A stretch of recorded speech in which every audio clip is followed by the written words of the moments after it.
Galileo Galilei, nos pronunciamos la sentencia.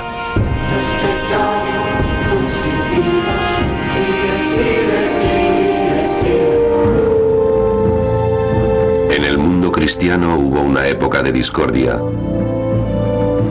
Tuvo lugar entre la Reforma protestante y la Iglesia Católica Romana, que pedía sumisión total a su dogma, apoyada por la violenta actuación de la Inquisición. El miedo a la herejía flotaba en el aire.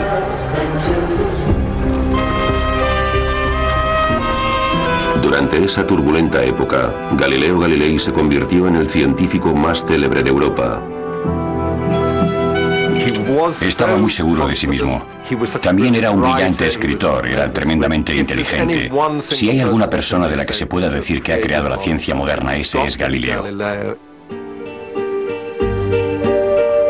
Sus primeros experimentos fueron esenciales para los físicos modernos y sus observaciones revelaron nuevas verdades sobre el universo. Galileo es un compendio muy diestro en mecánica y práctica, un gran filósofo, amante de la naturaleza y un hombre ambicioso.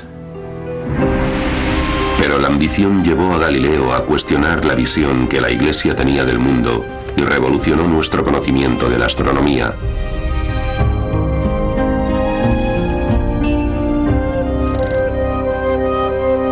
Irónicamente, Galileo era un ferviente católico y entregó a su hija Virginia a la Iglesia. Profesó con las hermanas de Santa Clara y le escribía cartas, muchas de las cuales aún se conservan hoy. Revelan una hija preocupada por la angustia de su padre, a quien la Iglesia había acusado de herejía y estaba prisionero en su propia casa. Pero Galileo nunca perdió su pasión por investigar el mundo natural. Yo quería que la gente entendiera que la naturaleza les había dado ojos para ver sus obras y también cerebros para que fueran capaces de entenderlas. ¿Quién era ese hombre que vio más que otros en los lejanos rincones del universo? ¿Qué tuvo que sufrir por mostrarnos los recurrentes choques entre la religión y la ciencia? Galileo era sincero cuando decía que la Biblia era la verdadera palabra de Dios, pero no pensaba que fuera un buen libro de texto de astronomía. Los trabajos de Galileo fueron prohibidos por la Iglesia durante siglos, y hasta nuestros días la Iglesia no los ha aceptado. Galileo tuvo que pagar un terrible precio, pero sus descubrimientos cambiaron el mundo.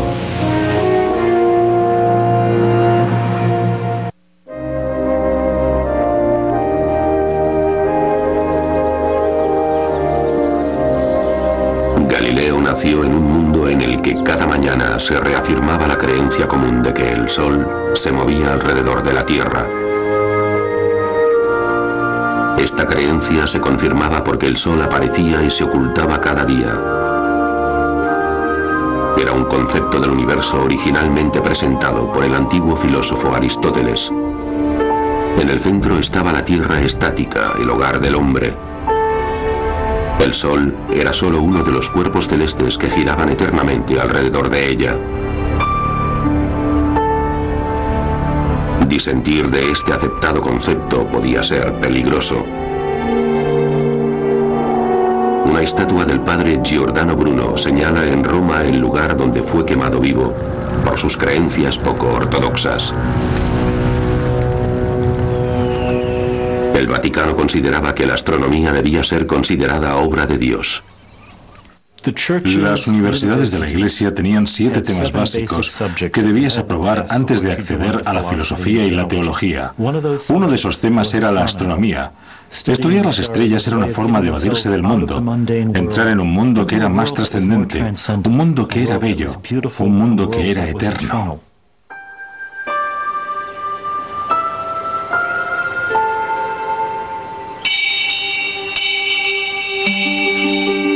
Para la Iglesia había también una razón práctica para estudiar los cielos. El cielo era a la vez reloj y calendario. Tras los muros de los conventos, la salida y el ocaso definían los ciclos de los rezos de la mañana y la noche. Cada primavera, con el comienzo del equinoccio, se plantaban los huertos. El solsticio de invierno anunciaba la Navidad, y las fases de la luna señalaban exactamente la fecha de la Cuaresma y de la Semana Santa. Tu trabajo y tu esfuerzo serían en vano si no complacen al Señor. La Iglesia utilizaba el calendario para dar un significado espiritual a la teoría de Aristóteles con la Tierra como centro del universo. Las imágenes para impartir teología eran muy usuales. La Tierra no es solo el centro del universo, sino que está en el fondo del universo. Solo el infierno está más abajo. Y hay una cadena de creación que se alza hacia los cielos.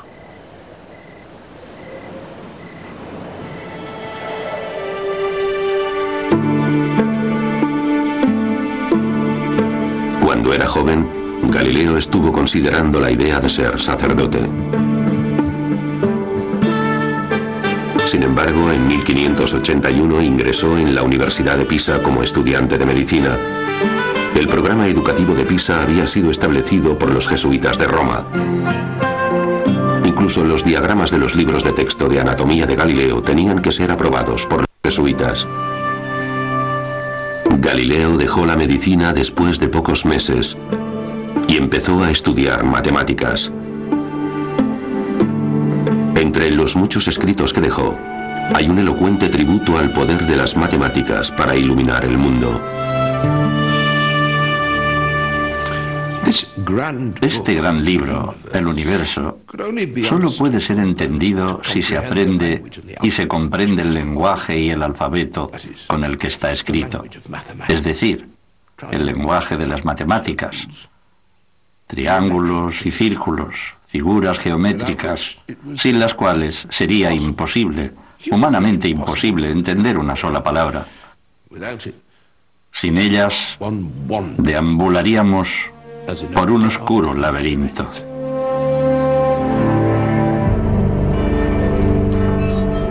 El mundo estaba muy confuso. ¿Dónde encontrar la verdad? ¿Dónde está la auténtica verdad? Y entonces hubo una especie de consenso, ya que Galileo estaba totalmente convencido de que en las matemáticas estaba la auténtica verdad. Si alguna vez los seres humanos pensaron como Dios, fue cuando pensaron en las matemáticas.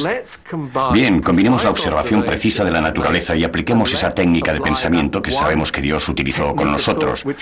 Las matemáticas pongámoslas juntas y tendremos unos fundamentos totalmente seguros con los que poder estudiar las cosas. Galileo realizó sus estudios matemáticos en la Universidad de Padua, a 60 kilómetros de Venecia, lo suficientemente lejos para estar libre de la influencia de los jesuitas y de su oficialmente aprobado programa. Padua tenía su propia universidad. Fue fundada en 1222 por estudiantes disidentes. No estaba dirigida por un rey o un papa. Era totalmente libre y su supervisora era la República Libre de Venecia.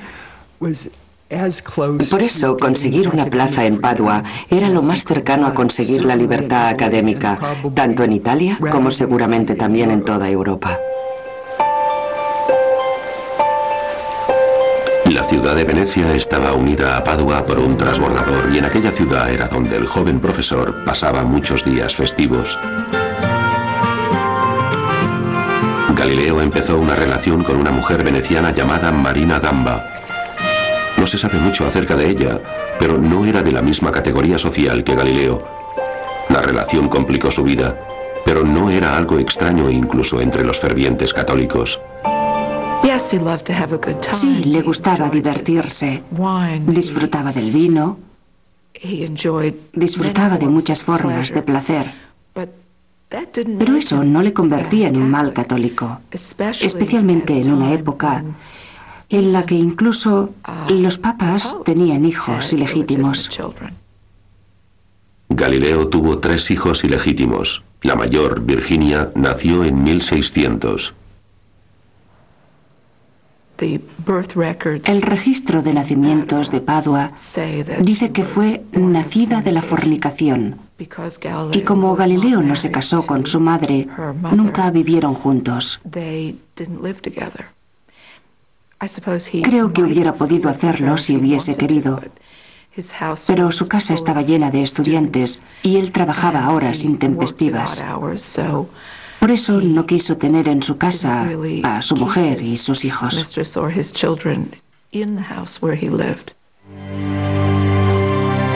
A pesar de esas complicaciones, Galileo continuó disfrutando de la libertad de Padua, convirtiéndose en un ambicioso erudito. Siempre fascinado por los nuevos artilugios, Galileo se enteró de que un artesano de Holanda había encontrado un nuevo uso para las lentes comunes. El primer telescopio que llegó a Venecia era un juguete, una novedad para divertirse en las reuniones. Los anteojos, comparados con los telescopios, carecen de tecnología, pero se utilizaron durante varios cientos de años. Solo se logró un efecto de aumento apreciable cuando las lentes consiguieron un cierto alcance, combinando las lentes convexas, más débiles, con las cóncavas, más potentes.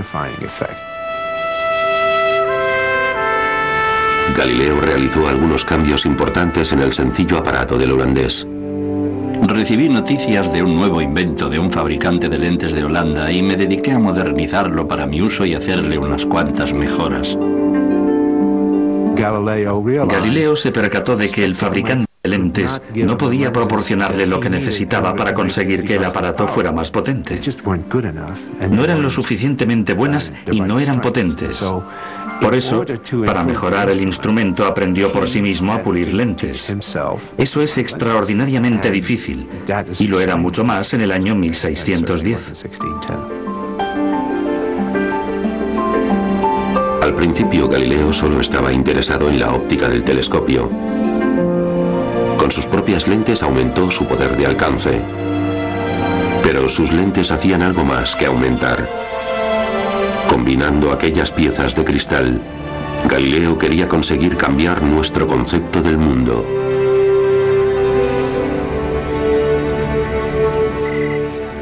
Con su telescopio, Galileo intentó además ganar algún dinero.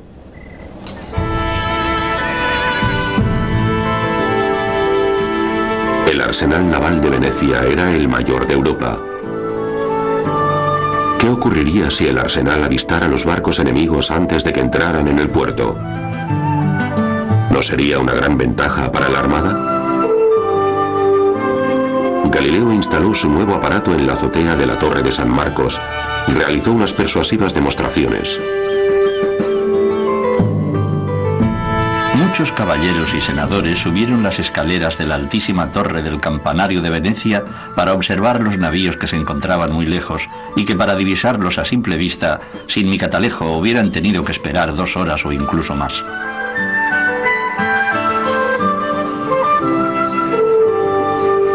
Desde el Senado veneciano llegó un pedido para la compra de catalejos para el arsenal. Galileo recibió un generoso salario de por vida por sus servicios a la República. Como científico y promotor, por el momento, su futuro era prometedor. Pero enseguida su telescopio recibió críticas que trataban de destruir a su creador.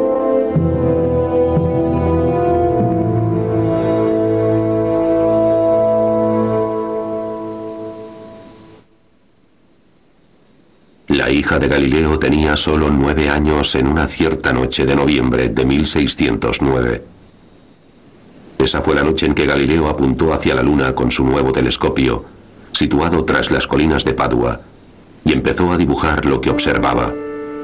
Fue el principio de 8 semanas de noches de insomnio, que transcurrieron en este pequeño patio, transformado en el primer observatorio astronómico del mundo. A partir de mis observaciones, he elaborado mi teoría de que la superficie de la Luna no es suave ni uniforme, como un gran número de filósofos creen que deben ser otros cuerpos celestes, sino que es rugosa, irregular, llena de cavidades y prominencias, como lo es la superficie terrestre, y tiene cadenas montañosas y profundos valles. La luna que Galileo vio era como la Tierra y representó sus formas con toda clase de detalles. Si la superficie de un cuerpo celeste se parecía a la de la Tierra, quizás los cielos y la Tierra no eran tan distintos como todo el mundo pensaba. Galileo había observado que la luna pasaba por una serie de fases y parece ser que hizo algunas adaptaciones a su instrumento y empezó a explorar los planetas. Júpiter era el que se encontraba en mejor posición para la observación. Se encontraba cerca de la Tierra en aquel preciso momento. Y cuando contemplaba Júpiter, vio 4 pequeñas estrellas muy brillantes, alineadas con Júpiter e invisibles a simple vista, y se interesó en ello.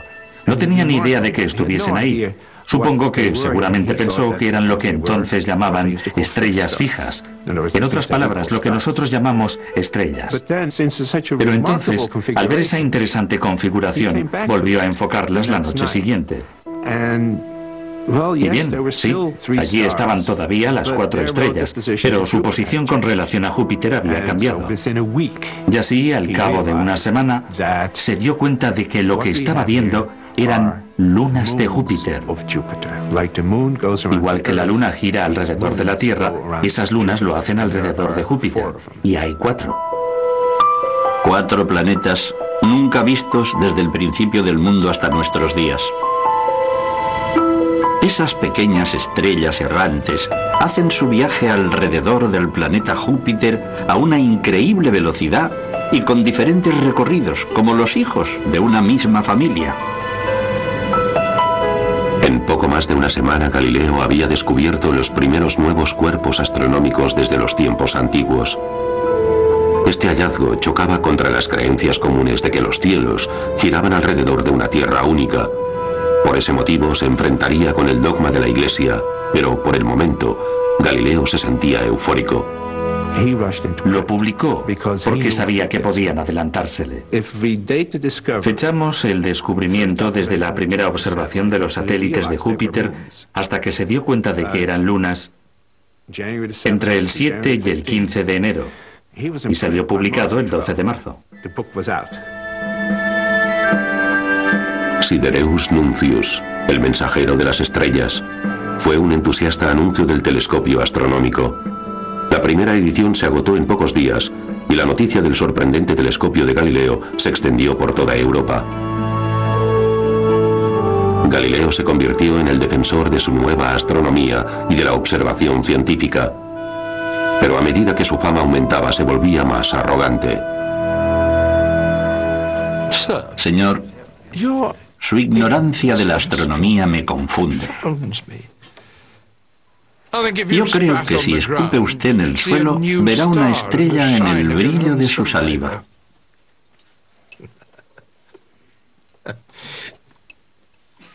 Y en cuanto a usted, señor mío, me sorprende su insistencia en intentar probarme algo mediante el testimonio de un experto que puedo negar perfectamente con un simple experimento.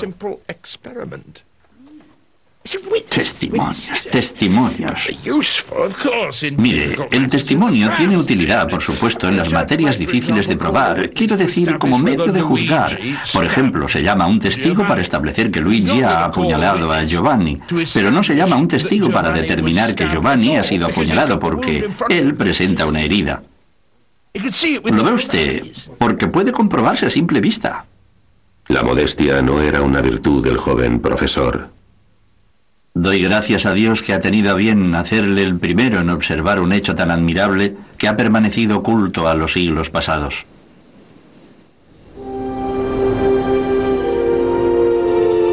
Haciendo visible lo invisible, el telescopio empezó a revolucionar la astronomía.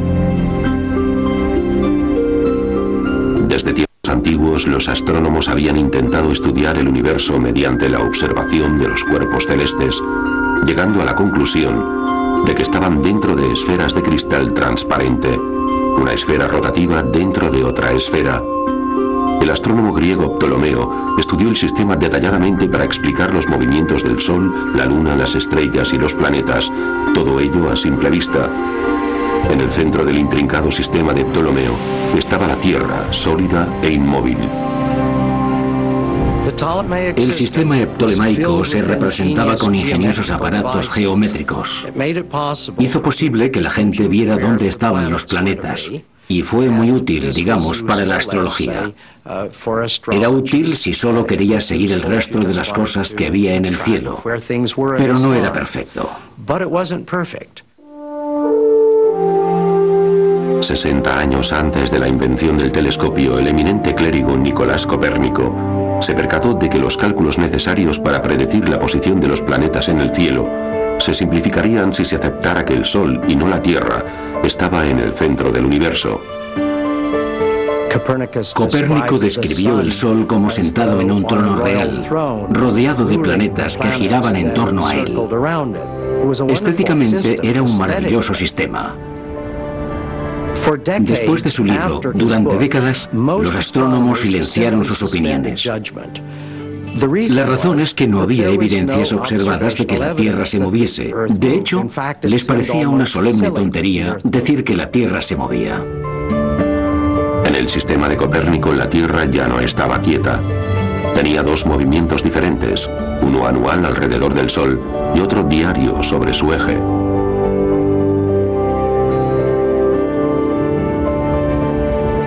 Copérnico se resistía incluso a publicar su sistema, porque imaginaba que sería objeto de muchas críticas. Lo que sugería Copérnico le convertiría en el hazmerreír de Europa, porque él decía que la Tierra giraba a una gran velocidad, a unos 1100 o 1200 kilómetros por hora sobre su propio eje, y además que giraba alrededor del Sol a 50 kilómetros por segundo. Creo que dirían: eso es totalmente ridículo, miren el suelo. Es completamente estático, como se puede ver. Es evidente que la Tierra no se mueve. Nada puede ser más obvio que el hecho de que la Tierra no se mueve. Si se moviese, todo saldría despedido. Los tejados de las iglesias caerían, los pájaros no se mantendrían en vuelo, las nubes desaparecerían por el horizonte y otras afirmaciones parecidas.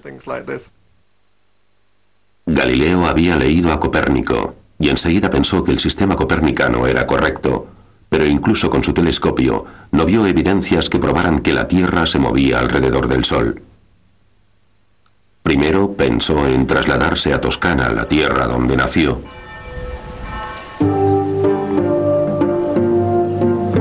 Florencia, la capital de Toscana, ejercía una gran atracción sobre las jóvenes nuevas estrellas. El exaltado hogar de Dante y Miguel Ángel, Florencia, estaba gobernado desde hacía siglos por la familia Medici. Fuente de gran riqueza y poder, la familia dominaba la banca y el comercio y tenía influencias en materias eclesiásticas. Las esferas de los escudos de armas de los Medici adornaban los palacios de la ciudad. Para Galileo podía ser un gran honor tener como patrocinador al duque Cosimo de Medici. Galileo busca mejoras sociales, y él, que ha intentado durante mucho tiempo trabajar para los Medici, tiene ahora la oportunidad de hacerlo. El gran duque de Toscana es uno de 4 hermanos. Galileo ha descubierto 4 lunas alrededor de Júpiter. Acertadamente, decide ponerles el nombre de sus posibles patrocinadores, los Medici. Galileo envía a Florencia una copia del Mensajero de las Estrellas, su mejor telescopio, y una súplica de su puño y letra. Es decisión de vuestra Alteza decidir si paso el resto de mis días aquí en Venecia o regreso a Florencia. Si no regreso, desearía que Su Alteza me permita salir y descansar sin ocuparme en la enseñanza.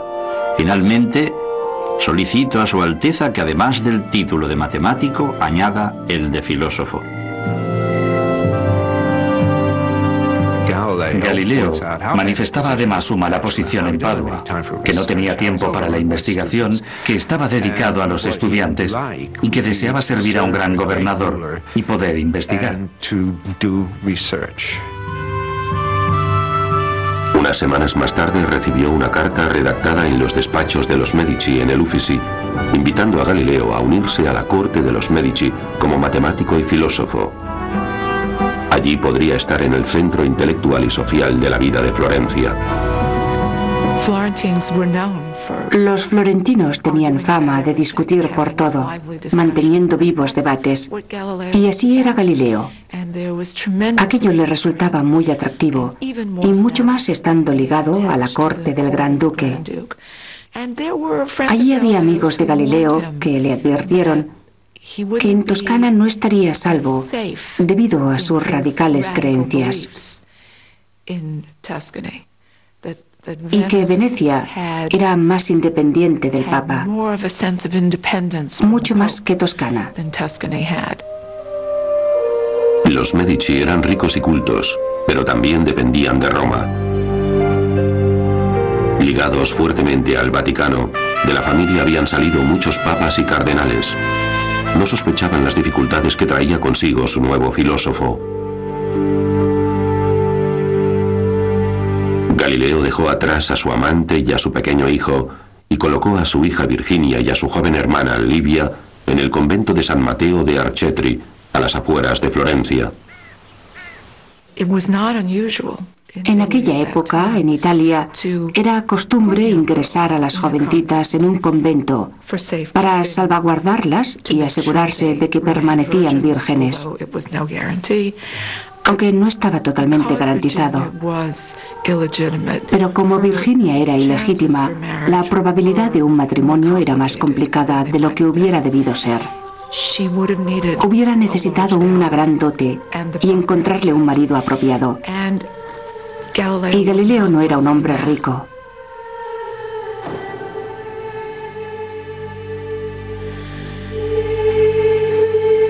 Se esperaba que las jóvenes monjas como Virginia se desligaran del mundo exterior. Incluso sus familias se mantenían a distancia.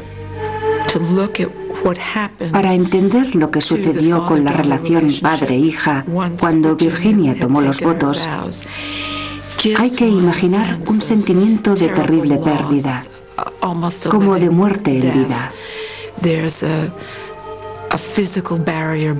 Se levantaba una barrera física entre ellos con aquellos barrotes, pero se superaba por el tremendo orgullo de la típica familia italiana católica de tener en la familia un sacerdote o una monja. Habías entregado a tu hijo al servicio de Dios. ¿Podía haber algo más importante? Él nunca dijo que ingresar a sus hijas en el convento era, en cierto modo, un acto de fe por su parte. De hecho, fue una oportunidad de hacer algo por ellas, porque, después de todo, su madre había sido solo su amante. Ellas eran ilegítimas, por lo tanto, presumiblemente no casaderas. Así que, ¿qué podía hacer? Las mantenía, pero no le resultaba fácil. Durante 20 años su hija Virginia escribió docenas de cartas a su padre, encerrada tras los muros del convento. Los sirvientes de Galileo llevaban las cartas en cestos de comida o ropa. Algunas de las cartas de Virginia han sobrevivido, aunque todas las respuestas de su padre se perdieron. Sus cartas sugieren una consistente amistad entre los dos, a pesar de las duras condiciones de la vida del convento.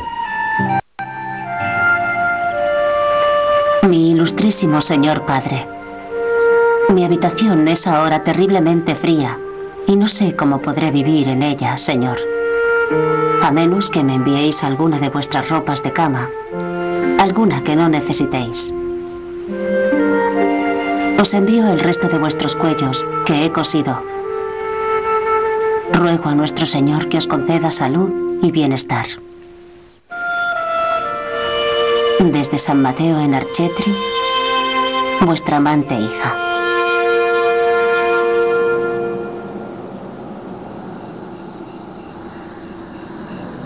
En contraste con la vida de su hija, la de Galileo era más confortable y segura, aunque corría ciertos riesgos, incluso en la docta atmósfera de Florencia. Galileo adoptó como cierta la teoría de Copérnico. El Sol, y no la Tierra, era el centro de nuestro sistema planetario. Los meses pasaban y él se esforzaba por encontrar una forma de probarlo. Para él, la demostración era indispensable para la ciencia. Para que algo fuera aceptado, debía ser demostrado. Debía ser demostrado concluyentemente para ser aceptado como cierto. Cualquier otra cosa se calificaba como conjetura u opinión. Mientras buscaba la forma de demostrarlo, llegó una carta de uno de sus seguidores, Benedetto Castelli, que sugería que el planeta Venus podía ser la clave. Mi querido Galileo, si Copérnico está en lo cierto y Venus gira alrededor del Sol y no alrededor de la Tierra, está claro que debería ser visto de igual forma que las fases de la Luna, a veces creciente y otras menguante. Os ruego que me digáis si con vuestro maravilloso telescopio habéis observado algo así.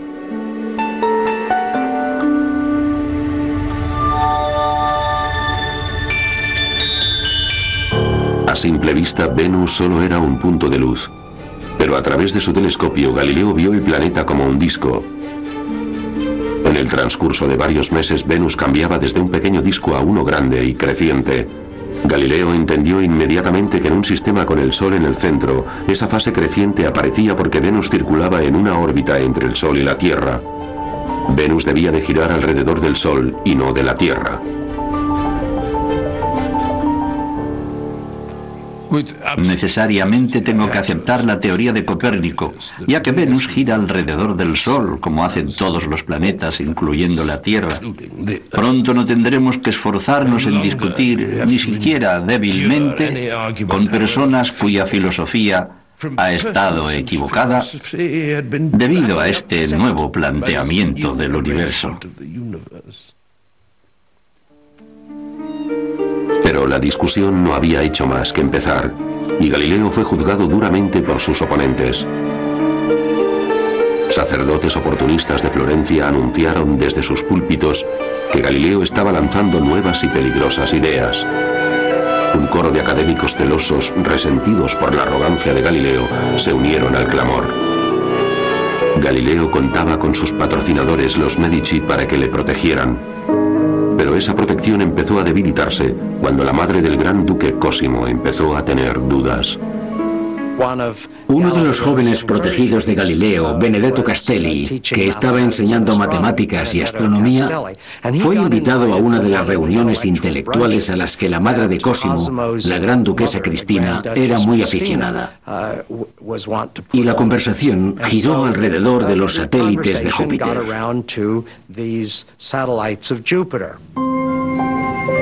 Galileo había dado a las lunas de Júpiter los nombres de la familia Medici, pero la gran duquesa cuestionaba su autenticidad. ¿Son auténticas? Oh sí, dijo Castelli. Incluso los jesuitas romanos lo han confirmado. Y entonces siguió indagando. Dijo, ¿no es lo que dice Copérnico? ¿Y qué pasa con Josué en la batalla de Gibeón cuando ordenó al sol y no a la tierra que se detuviese? En el libro de Josué, el Señor detiene el movimiento del sol concediendo a los israelitas un poco más de luz diurna para derrotar a sus enemigos.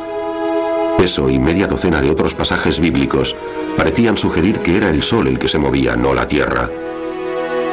A la gran duquesa Cristina le preocupaba que su nuevo filósofo de la corte estuviera contradiciendo la Biblia. Galileo respondió a la señora Cristina con una carta que iba más allá de la astronomía. Sí, estoy de acuerdo con mi señora Cristina en que las Sagradas Escrituras nunca mienten. Las palabras que contiene son totalmente ciertas e inviolables, pero debo añadir que aunque las Sagradas Escrituras nunca hierran, sus intérpretes y exponentes son susceptibles de errar en muchas cosas, porque se basan siempre en el significado literal de las palabras.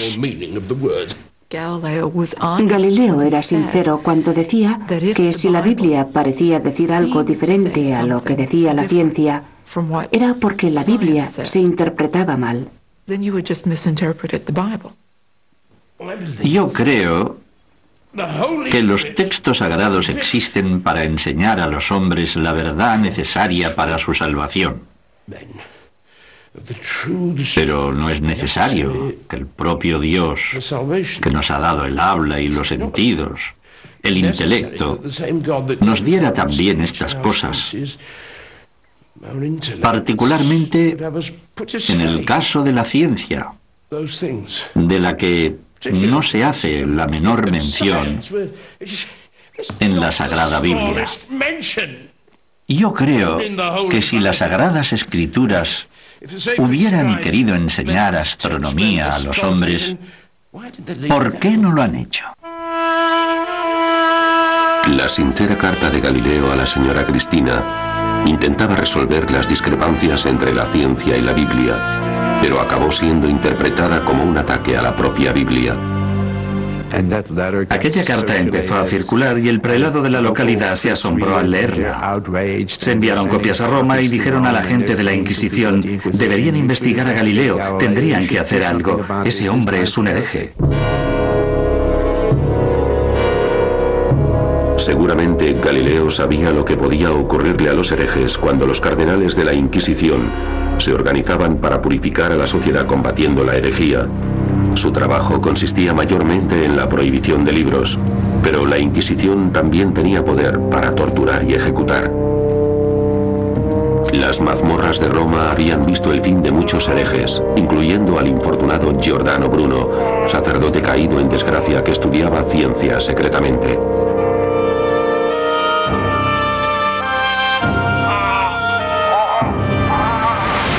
Para la Inquisición, las medidas extremas estaban justificadas. Cualquier dolor infligido para salvar el alma de un hereje no era nada comparado con el dolor de la eterna condenación.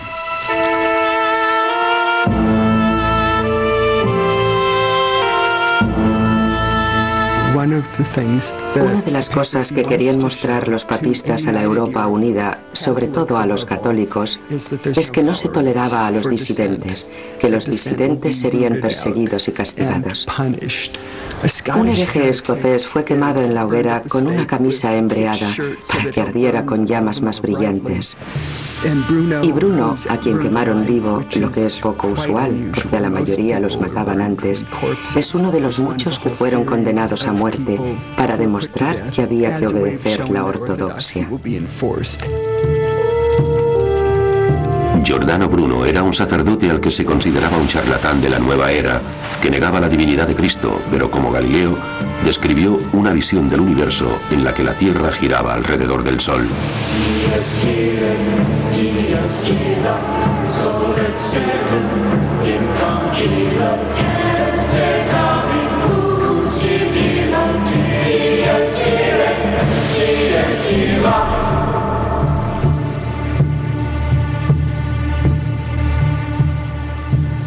Ha habido muchas opiniones diferentes en el paralelismo entre Bruno y Galileo. E indudablemente tuvo que haber alguna influencia porque él sabía lo que le había ocurrido a Bruno, pero yo dudo de que pensara que corría peligro por eso. Pero al mismo tiempo sabía que si la Inquisición tomaba interés, podría sufrir los mismos severos castigos. Detrás de la ejecución de Bruno estaba el mayor inquisidor romano, el martillo de herejes, el cardenal Roberto Bellarmine. Ahora, años más tarde, ese mismo cardenal Bellarmine había recibido informes sobre Galileo. Los teólogos de la Iglesia estaban alerta ante las posibles implicaciones que podía tener lo que estaba haciendo Galileo. Y lentamente, en Roma, en el seno de la Inquisición, se fue urdiendo una trama contra Galileo. Y como todo aquel jaleo que había levantado la clerecía de Florencia había llegado poco a poco a Roma, Galileo fue a la ciudad santa a intentar clarificar su situación.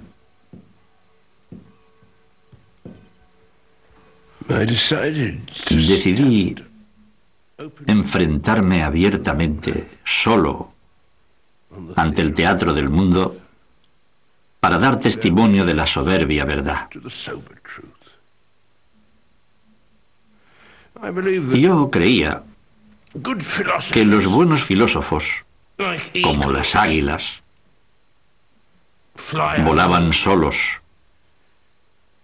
no en bandadas, como los estorninos.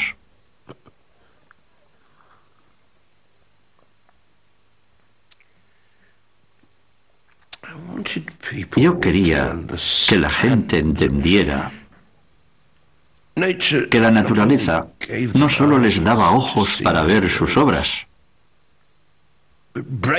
sino también cerebros, para que fuesen capaces de entenderlas.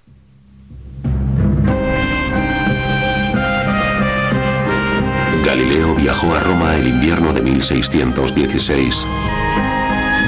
Como miembro de la corte de los Medici, fue huésped del embajador toscano en la villa palaciega de los Medici. Situada en una colina que dominaba la ciudad desde su balcón, Galileo contemplaba las cúpulas del Vaticano mientras planeaba su encuentro con el inquisidor, el cardenal Bellarmine. Galileo tendía a sobreestimar sus poderes de persuasión. Creía que si iba a Roma y hablaba con alguien de la jerarquía eclesiástica, podría persuadirles de que mantuviesen abierta la cuestión de si la tierra se movía o si la tierra estaba fija. Los teólogos escucharon cómo Galileo confiadamente defendía a Copérnico. Galileo estaba totalmente de acuerdo con la teoría de Copérnico. Y como la Iglesia era compacta como un monolito, fue a ver a obispos, cardenales y teólogos y discutió su caso, por supuesto, muy apasionadamente. Mientras, el embajador de los Medici en el Vaticano les escribía: Señor, Galileo necesita tranquilizarse, callar y no ir por todos sitios discutiendo su caso. En su carta, el embajador decía estar preocupado porque la familia Medici pudiera verse desagradablemente implicada en la controversia. Galileo está apasionadamente involucrado en su lucha, que puede ocasionarle graves problemas, arrastrando a quien apoye sus opiniones. Este asunto no es un juego. Y está aquí bajo nuestra protección. Él creía que podía convencer a los teólogos más abiertos de Roma de los méritos de la doctrina copernicana. También pensaba que podía convencerles de que, en primer lugar, la astronomía no era materia de teólogos, y además que a pesar de que conocía el poder de la Inquisición y el peligro que suponía enfrentarse a ella, él conocía sus propios poderes de persuasión, mediante los cuales podía llevarles a aceptar sus opiniones.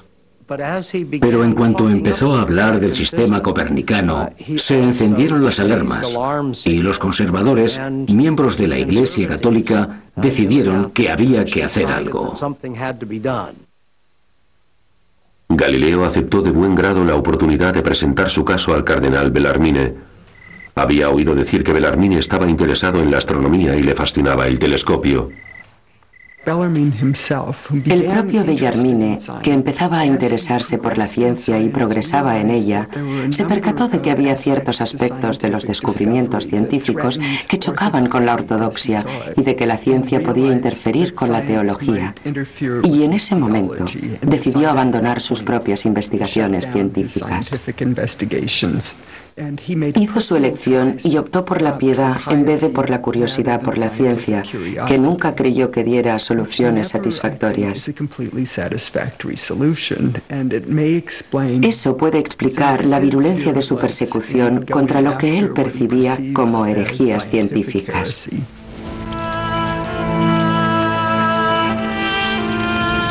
El piadoso cardenal Bellarmine aprobaba la quema de hombres vivos, pero vivía en el silencio y retirado del mundo. Incluso las familias gobernantes de Italia consideraban al cardenal demasiado espiritual. Para Galileo, aunque contaba con la influencia de sus patrocinadores, la piedad incorruptible del cardenal no fue una buena noticia. Pero Galileo nunca tuvo la oportunidad de convencer a Bellarmine. 3 días antes de su planeado encuentro con el cardenal, el Santo Oficio de la Inquisición se reunió en el Colegio Romano para estudiar las teorías de Copérnico. Los teólogos analizaron la cuestión y dieron su opinión profesional sobre la materia. Y esa opinión profesional fue que la proposición de que el Sol es el centro del mundo y que la Tierra gira a su alrededor era a la vista de las Sagradas Escrituras una proposición herética.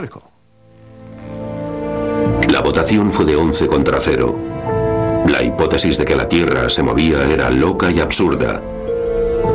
La creencia de que el Sol era el centro del universo era materia de herejía. El cardenal Bellarmine utilizaría su encuentro con Galileo para informarle del edicto. Galileo fue informado formalmente de que no sostuviese y defendiese la teoría copernicana. Y lo que es más, si decidía mantenerla y se negaba a cumplir esa orden, sería silenciado. Galileo es obligado a dar la espalda a Copérnico, cuyos trabajos son incluidos en el índice de libros prohibidos.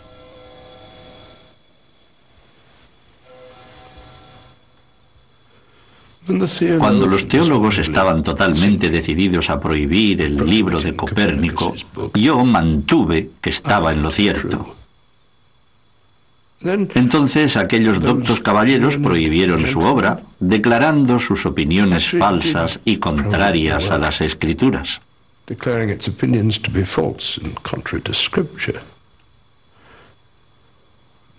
Sabiendo, como yo sabía, que se nos obligaría a aceptar la decisión de las autoridades, guiados como estaban por un alto instinto que mi cerebro nunca podrá aceptar, declaré mi conocida defensa de que era meramente una licencia poética, un sueño, un exabrupto de mi mente.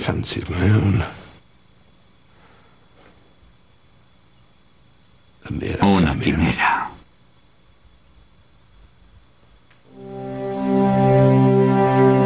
Galileo había entendido que debía volver hacia la Iglesia a su nueva astronomía, pero sus problemas se habían agravado aún más. De un plumazo, la Iglesia había prohibido a Copérnico y por el momento había amordazado al mejor científico italiano. Si había un combate entre la religión y la ciencia, la religión había ganado el primer asalto.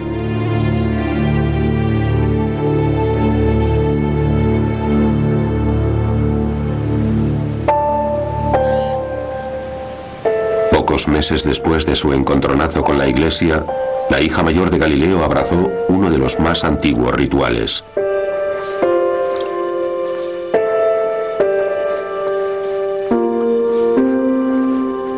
Renunció a sus posesiones mundanas y perdió su nombre, Virginia, y escogió el de Hermana María Celeste, por tradición, un nombre elegido por Dios para ella.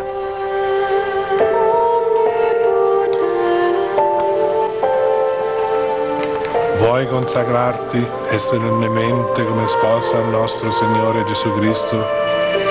Sì, lo voglio.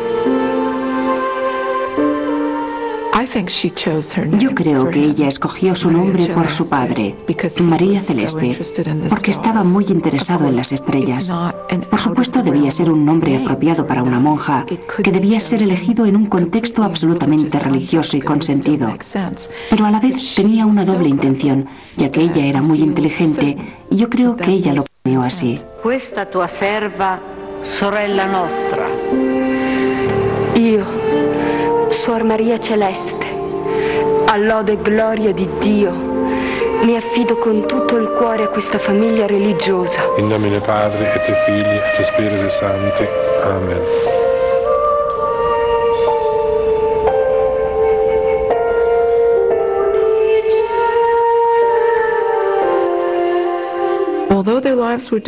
A pesar de que sus vidas eran difíciles, muchas jóvenes inteligentes escogían el convento, porque sabían que era el único lugar donde podían pensar y escribir, y tenían una mejor posición en la sociedad que siendo mujeres casadas y con hijos.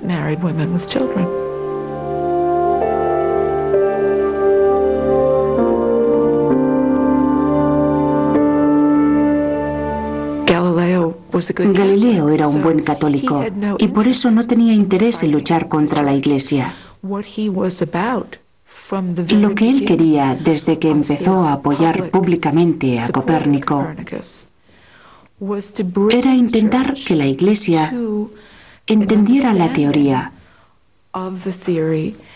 pero la teoría no interesaba en absoluto a la Iglesia. Si la Iglesia tomaba una postura defensiva sobre algo que parecía tener bastantes oportunidades de ser cierto, podía verse en una situación embarazosa. Galileo expresó su frustración escribiendo cartas a sus amigos y patrocinadores. Prohibir a Copérnico, cuyas doctrinas se ven diariamente reforzadas por nuevas observaciones, es a mi juicio una negación flagrante de la verdad, ocultándola y suprimiéndola cuando se revela claramente por sus estudios. Incluso aunque sus teorías se apoyan en misterios demasiado sublimes y conceptos tan profundos que cientos y cientos de las mentes más sesudas no han conseguido comprenderlas.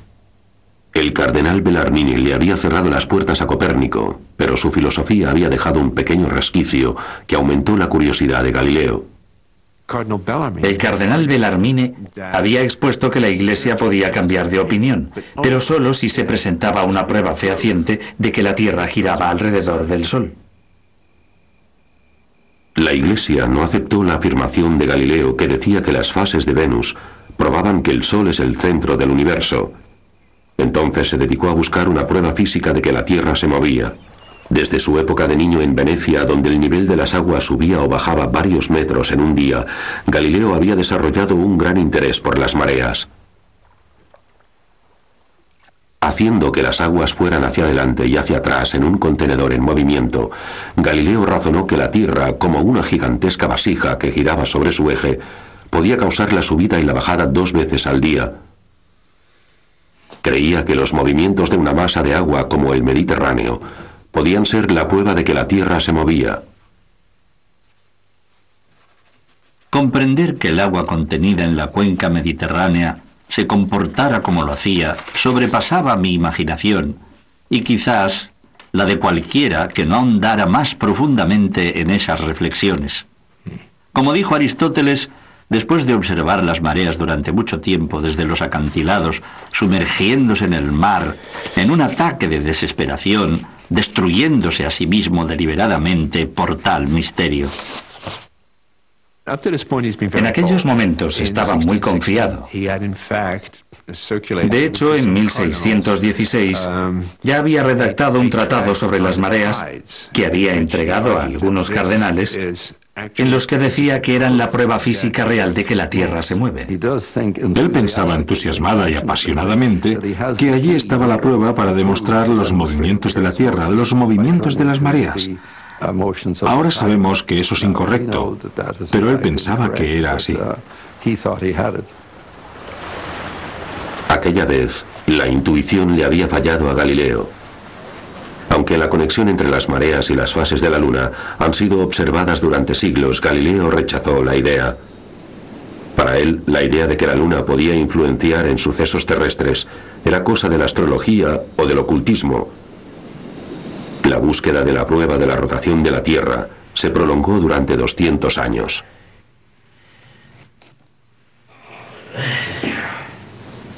Yo no lo sé. Qué bella expresión es esa tan cándida en su honestidad. Es mejor que las explicaciones ocultas que ofrecen ciertos filósofos. El número de personas que pueden razonar acertadamente es mucho menor que aquellos que razonan mal. Si pensar fuera como lanzar piedras, unos pensadores serían mejores que otros. Pero razonar no es como lanzar piedras, es como una carrera donde un solo bárbaro galopando adelantara fácilmente a un carruaje tirado por 100 caballos. Si, como un jinete, la Tierra recorre veloz el espacio, ¿por qué no sentimos el movimiento? Galileo insistía en la paradoja de que la Tierra gira sobre su eje, causando el día y la noche tan deprisa que la gente no nota el movimiento. Lo realmente excitante de Galileo sucede también exactamente con Einstein, y es la forma en la que él entendía lo que parecía ser absolutamente imposible. Él decía, tenemos esta increíblemente arraigada creencia de que la Tierra no se mueve.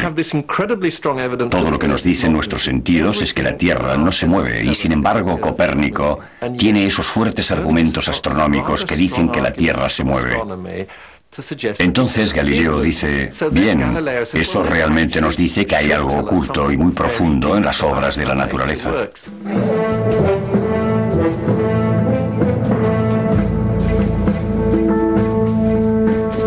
Montó unos intrincados mecanismos para experimentar. Utilizaba un caballo para representar el movimiento de la Tierra. Su jinete tiraba una pelota mientras estaba quieto. La pelota, por supuesto, caía al suelo al lado del caballo.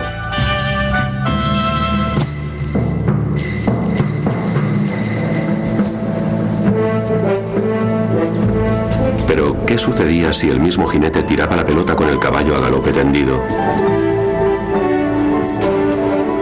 En el experimento de Galileo, el movimiento hacia adelante del caballo se transmitía a la mano del jinete. Cuando la pelota caía, continuaba moviéndose hacia adelante y se detenía al lado del caballo, igual que cuando el caballo estaba parado.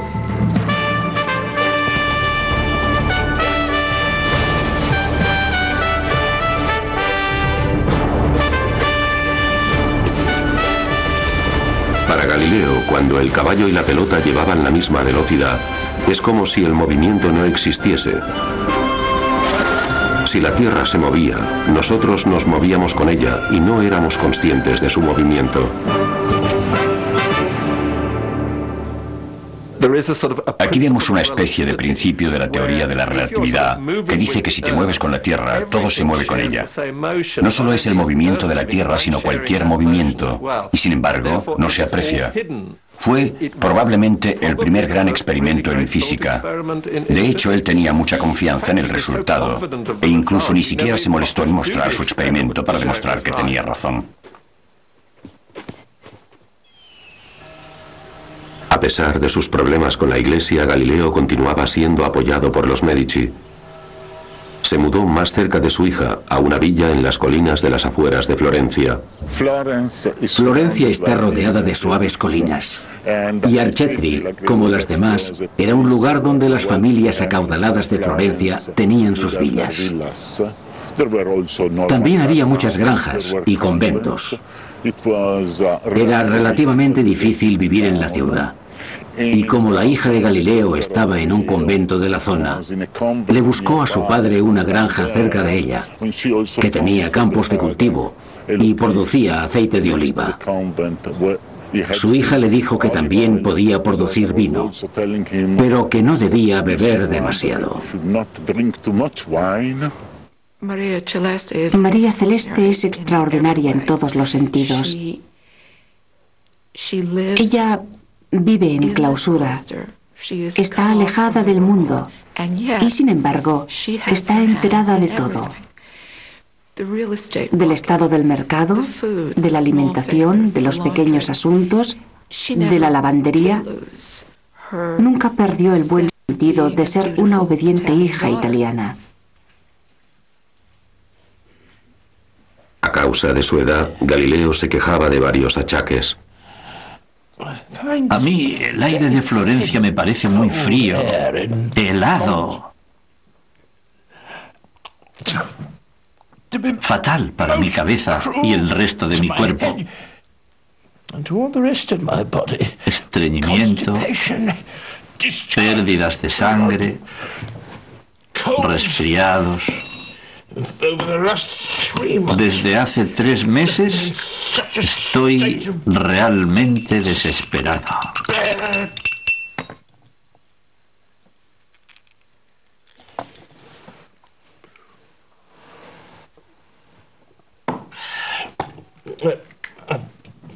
Prácticamente confinado en mi habitación, ni eso siquiera, en la cama, sin poder dormir ni descansar.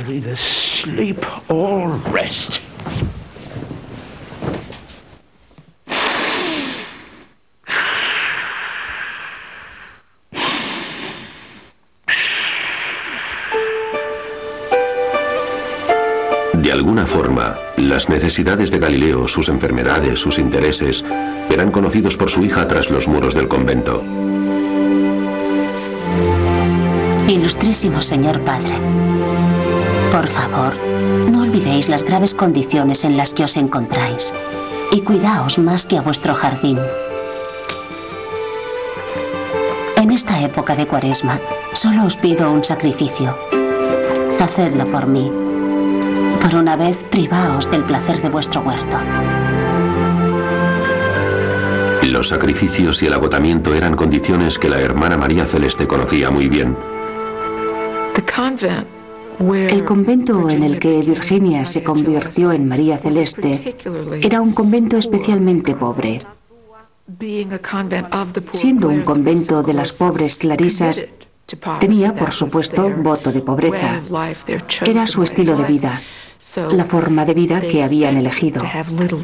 Solo esperaban tener algo para comer, pasar frío en invierno y sufrir penalidades continuamente y durante todo el día.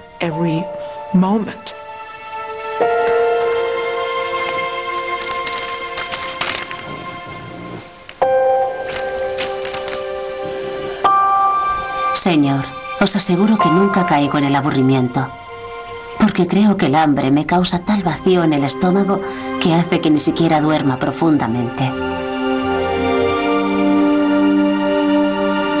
Os pido que me perdonéis por mi mala y desorganizada letra, debido a que no me quedan fuerzas para sujetar debidamente el lápiz hasta el final de la carta.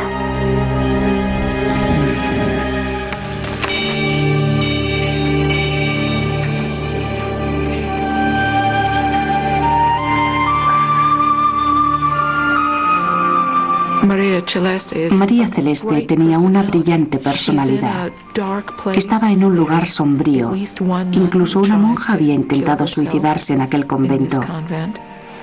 Pero María Celeste siempre conseguía la forma de ver un alto propósito, lo mejor, y nunca decaía. Tal sumisión a los caminos de la fe no era el sendero que hubiera seguido Galileo. Él nunca anuló a su hija en la obediencia a la Iglesia, ni incluso bajo la mirada vigilante de la Inquisición.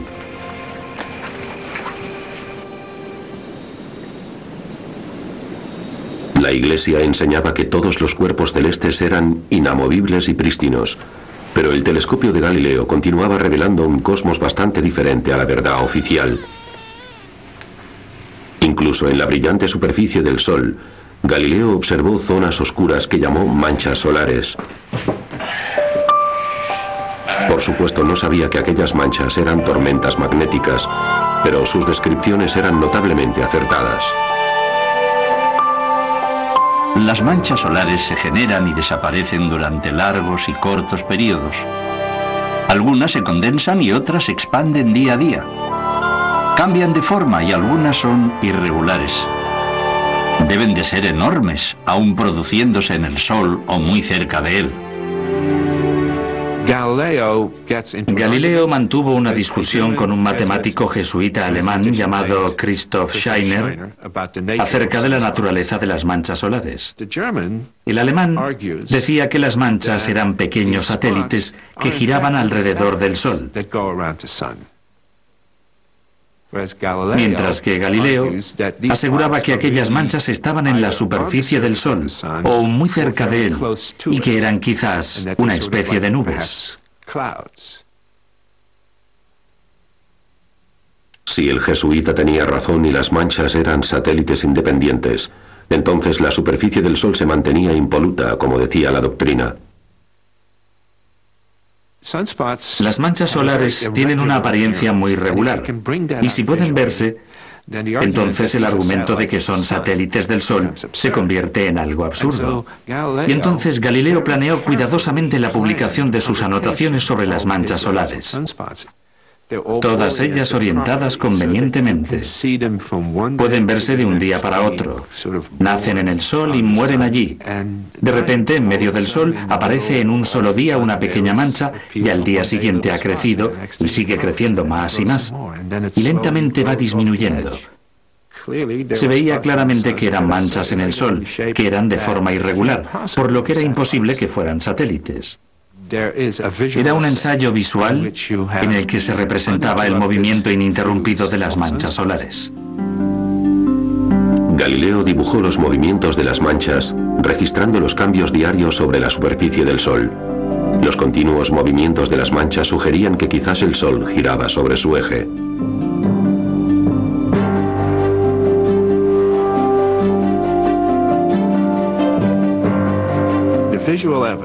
La evidencia visual fue aceptada tanto por los copernicanos como por la gente que seguía creyendo que la Tierra era el centro del universo.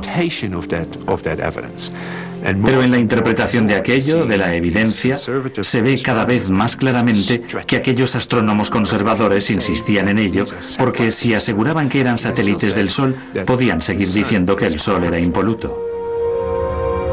Galileo sabía que sus adversarios estaban equivocados. No importaba que el jesuita matemático deseara que el Sol fuera perfecto. Galileo había demostrado que las manchas en la superficie del Sol eran reales.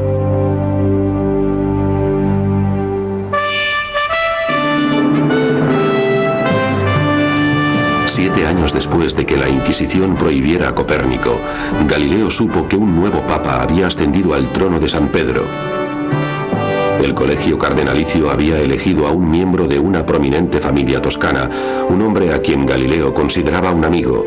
Maffeo Barberini se convirtió en el Papa Urbano VIII. Urbano VIII en aquel momento fue una interesante elección. Era miembro de la familia Barberini y se bromeaba desde antiguo diciendo: lo que no hicieron los bárbaros en Roma lo hicieron los Barberini. Su escudo de armas cuando era un joven prelado tenía 3 libélulas. Pero las libélulas eran indignas para alguien que había llegado tan lejos en el seno de la Iglesia. Así que, en un cierto momento, las libélulas son sustituidas por laboriosas abejas. Y Maffeo Barberini se convierte en la personificación de un duro trabajador, un hombre productivo.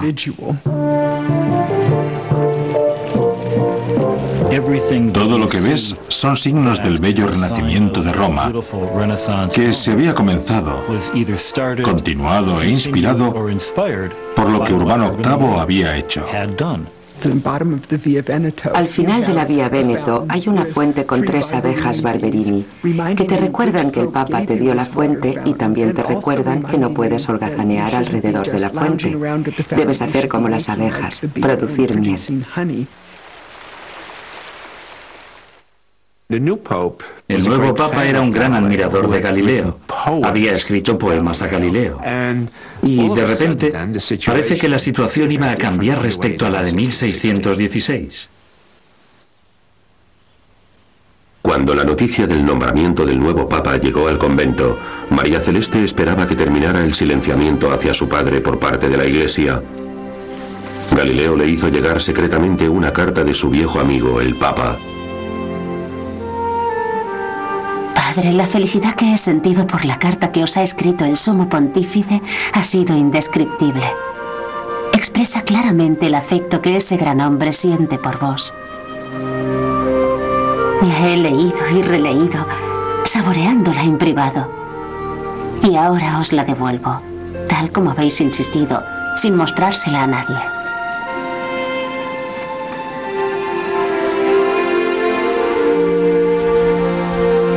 Galileo emprendió el difícil viaje a Roma de 2 semanas de duración especialmente para encontrarse con el Papa Urbano VIII. Los 2 viejos amigos mantuvieron varias conversaciones mientras recorrían los senderos del Vaticano. El Papa y Galileo paseaban por los jardines del Vaticano hablando de muchas cosas. Y por supuesto, uno de los temas de los que hablaron era la conveniencia de que Galileo publicara o no la teoría copernicana. El Papa le dijo que mientras se limitase a hablar de aquella teoría como una hipótesis, no tendría ningún problema.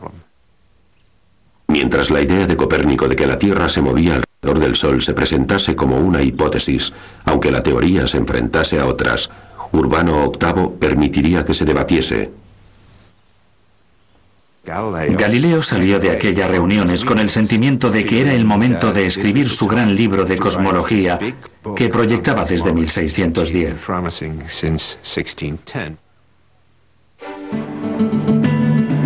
Ahora, con 60 años, se lanzó a escribir su nuevo libro. El Papa le había dado permiso a Galileo para embarcarse en lo que esperaba que sería su obra más importante. Escribiendo en italiano y no en latín, representando sus más persuasivas evidencias en un claro y popular estilo, Galileo pretendía entretener y ganarse a cualquiera que leyera la visión copernicana del mundo.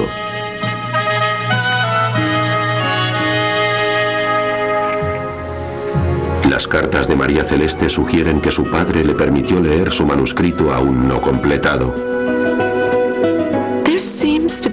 Parece que él tenía un sincero interés por saber lo que opinaba de su trabajo.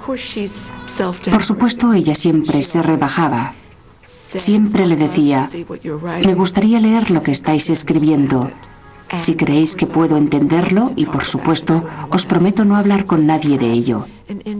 Tenían una intimidad a nivel de trabajo, y posiblemente lo más interesante que se desprende de sus cartas es una fuerte indicación de que cuando estaba trabajando en el diálogo, sus idas y venidas empezaron a incluir algo llamado cortes, que obviamente son trozos de un manuscrito.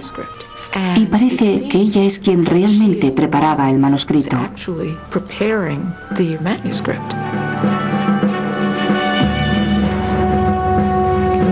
Meses de escritura y trabajo solo interrumpidos por problemas de salud. Finalmente, después de 5 años, se ve llegar el final.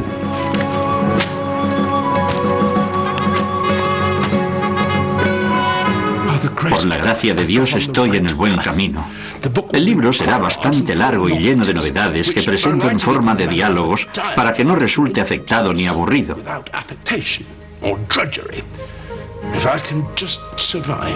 Si puedo sobrevivir a este invierno, lo terminaré y lo publicaré inmediatamente. Galileo terminó su gran libro en vísperas de la Navidad del año 1629. Se llamó Diálogos sobre los dos máximos sistemas del mundo. Es una obra maestra de la retórica. Galileo explica su nueva visión del mundo. Es un debate sobre los sistemas mundiales. ¿Es el Sol el centro del universo o es la Tierra el centro del universo? Explica todos sus maravillosos descubrimientos con el telescopio y te sientes arrastrado por su narrativa. Galileo creó 3 interesantes personajes, gentilhombres venecianos. El primer personaje, el anfitrión, modera un debate entre 2 de sus habladores huéspedes. Uno de los visitantes representa claramente a Copérnico y el otro a Galileo. Pero el otro huésped, Simplicio, el simple, es un cómico contraste, hablando sin conocimiento de las doctrinas de la Iglesia, de ciencia y de filosofía. Galileo obtuvo permiso de un amable censor para publicar su libro en Florencia. Sabía que los censores de Roma eran mucho más difíciles de convencer. Envió unas cuantas copias al Vaticano, pero antes de que pudiera saber el resultado, Florencia fue azotada por un terrible desastre.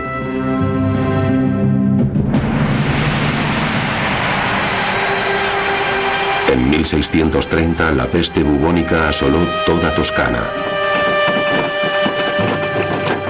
En cuestión de semanas murieron 6.000 florentinos y Galileo perdió el contacto con Roma.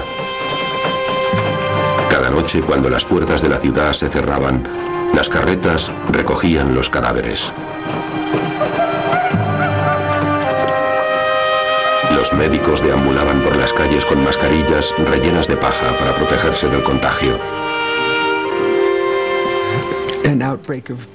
Una epidemia de peste bubónica asolaba Italia, pero era peor en Toscana. Y gracias al desarrollo científico se tenía idea de que era una enfermedad contagiosa. El gran duque de Toscana, cuyo sistema de gobierno estaba centralizado, intentó establecer la cuarentena, que ahora nos parece inhumana, porque encerraban a la gente en sus casas. Cerrad esta casa y que no salga nadie. Los gobernantes de Toscana no podían decidir si decretar una cuarentena o si confiar en el poder de la plegaria. Para no equivocarse, eligieron ambas.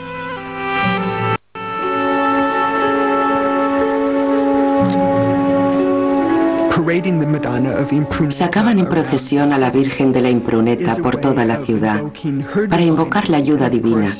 Y por supuesto, las procesiones religiosas servían también para contrarrestar los beneficiosos efectos de la cuarentena.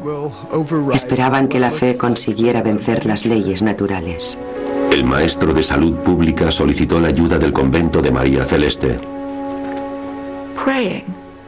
Rezar por el alivio del mundo tenía gran importancia. Las monjas estaban convencidas y, de hecho, durante la epidemia, se les encargó que rezaran 2 a la vez durante 40 días sin parar. Y esa fue considerada una de las más activas intervenciones que se realizaron contra la plaga.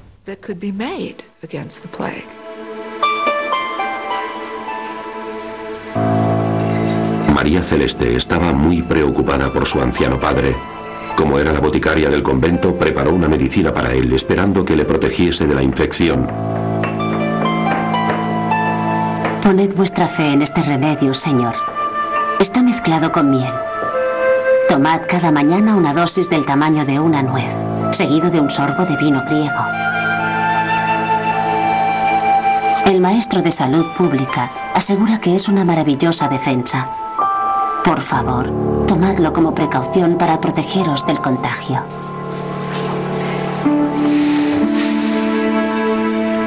Una de las formas de defensa era lavar la ropa en vinagre hirviendo, aunque nadie sabía por qué razón. La clausura de las hermanas era beneficiosa y la infección no las afectó.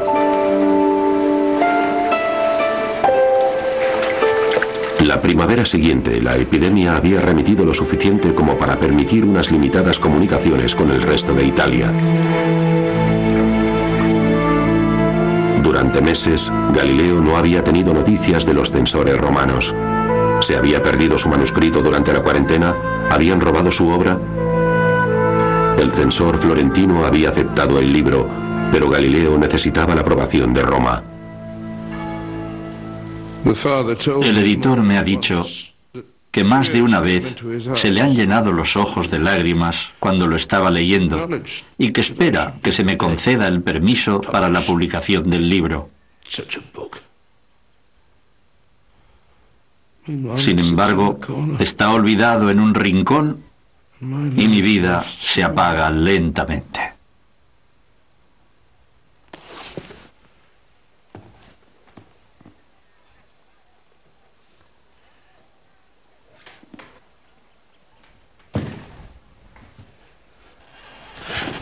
Todo lo que quiero saber mientras viva es...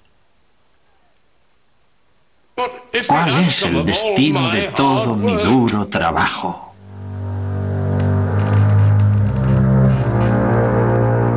Mientras Galileo esperaba, las copias de su diálogo fueron pasando por las manos de los poderosos eclesiásticos romanos, pero curiosamente, el gran admirador de Galileo, el Papa, no las había leído. Sin embargo, Urbano VIII oyó rumores de que Galileo había puesto sus palabras en boca de un chiflado. Rumores de que Galileo no había escrito un discurso científico, sino una sátira literaria. Lo que había hecho Galileo era escribir una gran obra.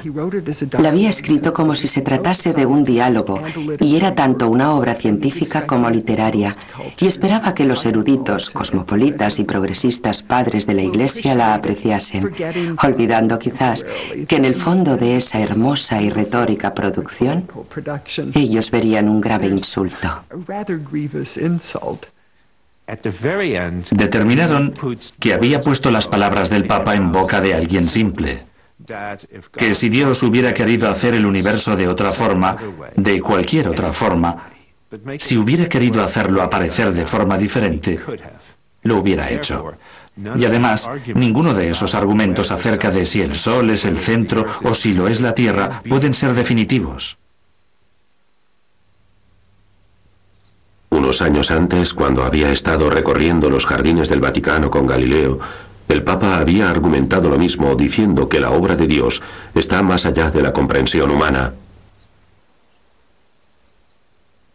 Los consejeros de Urbano le persuadieron que él era el personaje de Simplicio y que Galileo le había hecho aparecer como un loco. Urbano tuvo una mala opinión del libro y nunca más volvieron a hablarse. El Papa encargó a una comisión especial que revisara el caso de Galileo para que leyera el manuscrito, y aquella comisión recomendó que fuera procesado por la Inquisición. La Inquisición hizo llegar a Galileo un documento ordenándole presentarse en Roma en el mes de octubre. El anciano intentó retrasar el viaje arguyendo problemas de salud. En Navidad se le ordenó nuevamente a Galileo que compareciese. Podía hacerlo voluntariamente o podía hacerlo encadenado. Cuando se preparaba para salir de Florencia, la hija de Galileo intentó prepararle para lo que se avecinaba. Padre, os ruego que no afrontéis estos problemas sin reflexionar. Pero, aunque los veáis de forma pesimista, utilizadlos para eliminar las imperfecciones que habéis reconocido en vos mismo y lleguéis a superar la vanidad y las falacias de todas las cosas terrenales. En Roma, Galileo pudo ver el Vaticano desde las ventanas de la embajada toscana, pero durante meses la citación de la Inquisición no llegó. Finalmente, el aviso del juicio llegó en abril. Como la mayoría de los acusados, Galileo fue conducido con estricta formalidad y total respeto.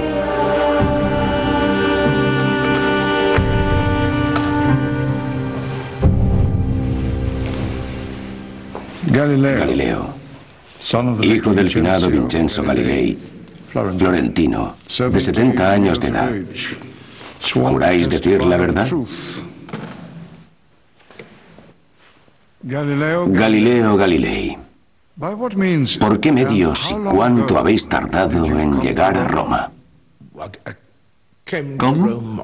Vine a Roma el primer domingo de Cuaresma en una litera.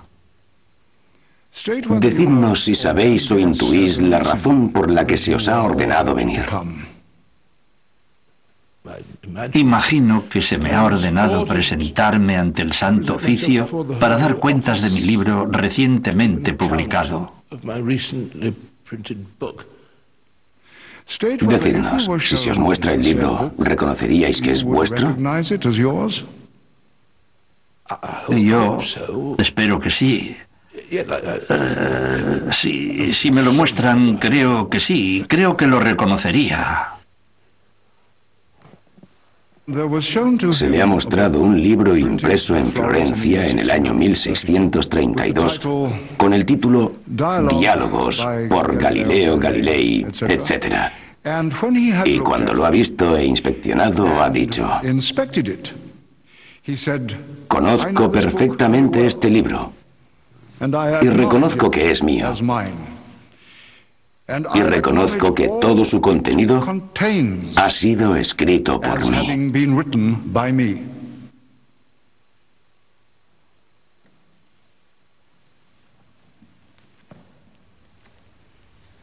La Inquisición limitó el juicio a 2 simples preguntas de hecho. ¿Olvidó prevenirle el difunto cardenal Bellarmine contra las opiniones de Copérnico cuando se entrevistaron 16 años antes? ¿Y había violado Galileo las órdenes del cardenal escribiendo su diálogo? Dejemos que Galileo declare lo que el eminente cardenal Bellarmine le dijo sobre la decisión de la Santa Congregación del Índice, cierto día del año 1616.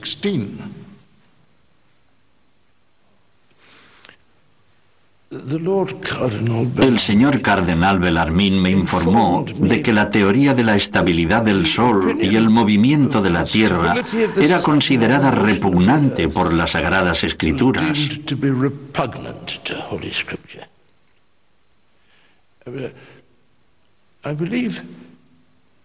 Yo creo que el cardenal me notificó que era posible sostener la teoría hipotéticamente, como hizo Copérnico. ¿Puede explicarnos Galileo si sabe qué hay en su libro para que se le haya ordenado comparecer ante nos? Bien, cuando estaba escribiendo el diálogo, no lo hice creyendo que la doctrina de Copérnico era cierta. Sin embargo, yo buscaba las razones astronómicas que pudiesen aclarar el debate e intentaba demostrar algunos de los argumentos. Pero no digo ni que son falsos o concluyentes, y ni estoy a favor ni en contra. Yo no los apoyo. Desde la determinación del cardenal Bellarmine, dejé de apoyar esa teoría condenada.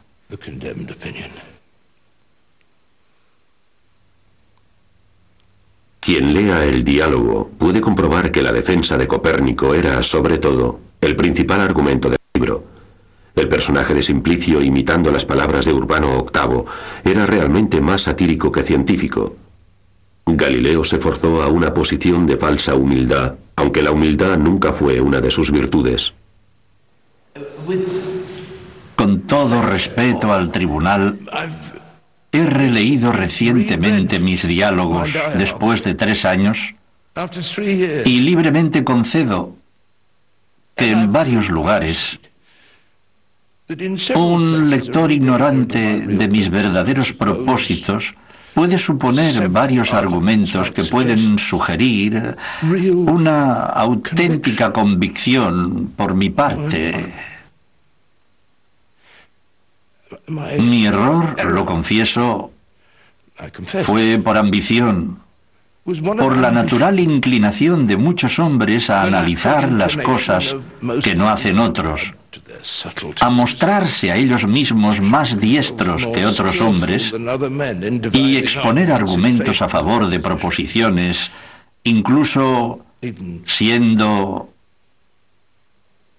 falsas propuestas.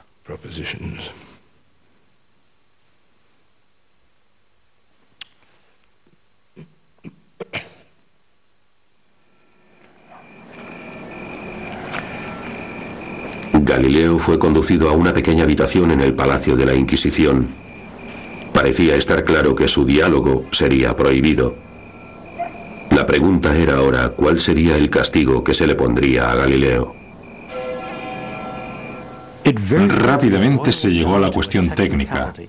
En 1616, Galileo había estado de acuerdo en no enseñar ni defender la teoría copernicana. La acusación era que había violado el acuerdo.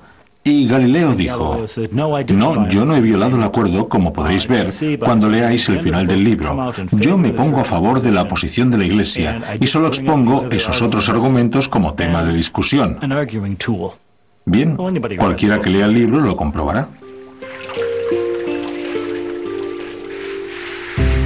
Las noticias del confinamiento de Galileo llegaron hasta María Celeste y ella, preocupada, le envió una carta a su padre aconsejándole precaución, sin saber siquiera si llegaría a sus manos. Para el detenido en las cámaras del Santo Oficio.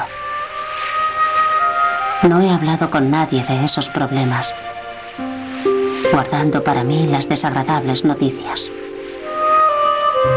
Padre, ahora es el momento de que utilicéis la prudencia que el Señor Dios os ha dado.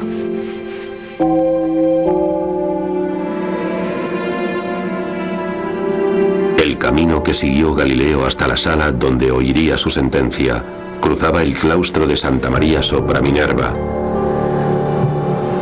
Las paredes y el techo mostraban herejes cuyo destino podía ser el suyo.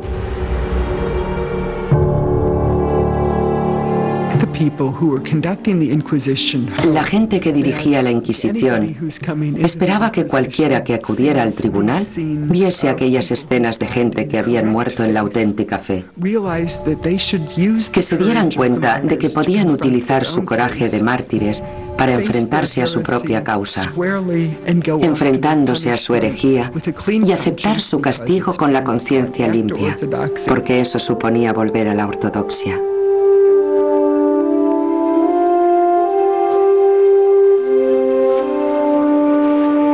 La mañana de su sentencia, Galileo se presentó nuevamente ante la Inquisición, esta vez vistiendo las ropas blancas de los penitentes.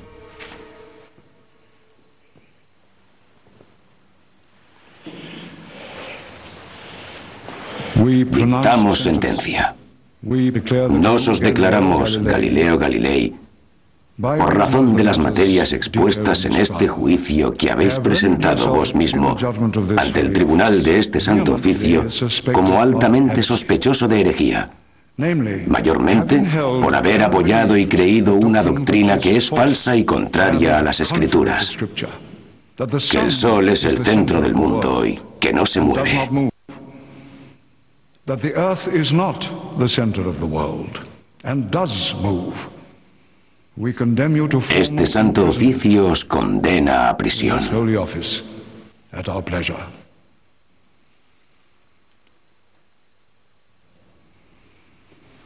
Se le ofreció una oportunidad. A Galileo se le ofreció la oportunidad de renunciar a sus errores. Mejor que pasar el resto de su vida en una mazmorra, que hubiera significado la muerte del anciano. Yo, Galileo, hijo de Vincenzo Galilei, de Florencia, de 70 años de edad, me arrodillo ante vos y prometo que siempre he creído, creo ahora y creeré siempre, con la ayuda de Dios, todo lo que ha sido enseñado, sostenido y predicado por la Santa Iglesia Católica. Abjuro, con fe sincera y de todo corazón, reniego y detesto todos mis errores y herejías. Que Dios me ayude. Amén.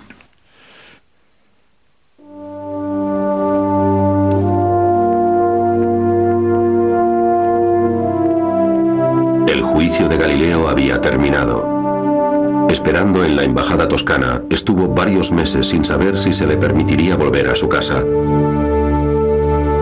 Diálogo sobre los dos máximos sistemas del mundo fue añadido al índice de libros prohibidos. Continuó prohibido durante los siguientes 200 años. Galileo había creído que el Papa Urbano VIII le protegería de la censura, pero el Papa no lo hizo. Ser papa es diferente de ser cardenal. El papa tenía muchas batallas que librar. La más importante, la reforma protestante. Y era la cabeza visible de la oposición a la reforma católica. Y Urbano estaba acusado de no hacer lo correcto por la causa católica. El papa continuaba interesado en lo que hacía Galileo. Pero el Papa durante aquellos años tenía otras preocupaciones además de la ciencia. Urbano VIII se enfrenta a la Guerra de los 30 años. Todo el reino está bajo la sombra de una terrible y violenta guerra civil que amenazaba con destruir el mundo cristiano. Por eso, cuando Galileo fue juzgado, el Papa no podía arriesgarse a defender a su amigo, cuando él mismo estaba siendo escrutado, y Galileo quedó indefenso. Se sentía mal por volverle la espalda a Galileo, y yo creo que Galileo no sabía lo que se le avecinaba. Toscana, en ese punto, no tenía nada más que su cultura. Galileo era la vanguardia del pensamiento científico. Galileo siguió ignorado por el Papa. Era una forma de abofetear a su amigo toscano, porque se sentía maltratado por él al final del diálogo. Es una maravillosa vendetta florentina. 6 meses después del juicio llegan noticias a Florencia que dicen que Galileo podrá regresar por fin a su casa. Han sido necesarias las súplicas del embajador toscano, la intervención de la familia Medici y la silenciosa influencia de su hija.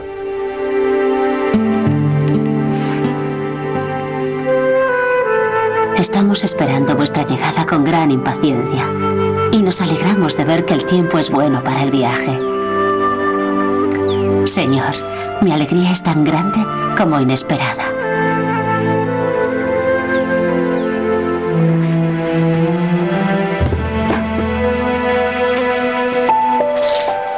Galileo regresó a su casa, pero confinado en su propio hogar, inhabilitado para enseñar, viajar o incluso visitar a su hija sin permiso. Firmaba sus cartas desde mi prisión de Arcetri.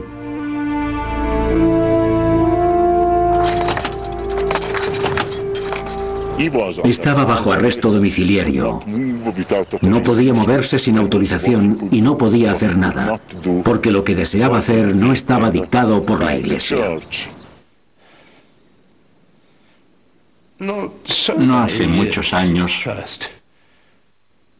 yo era recibido a menudo por cardenales y príncipes de la ciudad que querían ver por un momento algunas de las cosas que yo había observado. Algunas veces se recitaban frases en latín en mi honor. El duque matemático, el descubridor de nuevos planetas, el testigo ocular de maravillas desconocidas por los antiguos filósofos.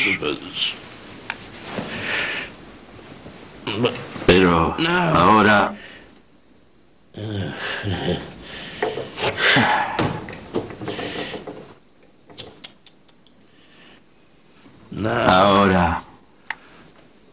mis días son infructuosos, se me hacen largos por la inactividad y breves comparados con los años que he pasado. Mi única alegría son los recuerdos de las antiguas amistades, de las que todavía conservo algunas.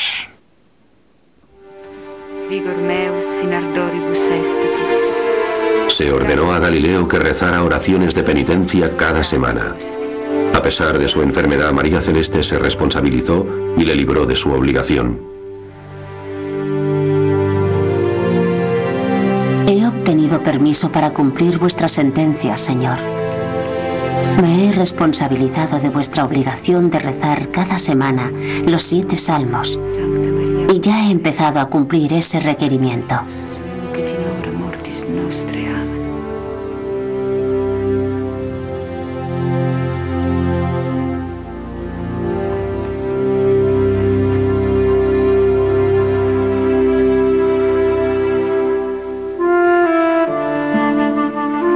Se me ha permitido sustituiros para cumplir vuestro castigo y he solicitado cumplir vuestra condena en prisión. A pesar de lo duro que es estar en una mazmorra, si haciéndolo, vos podéis quedar en libertad.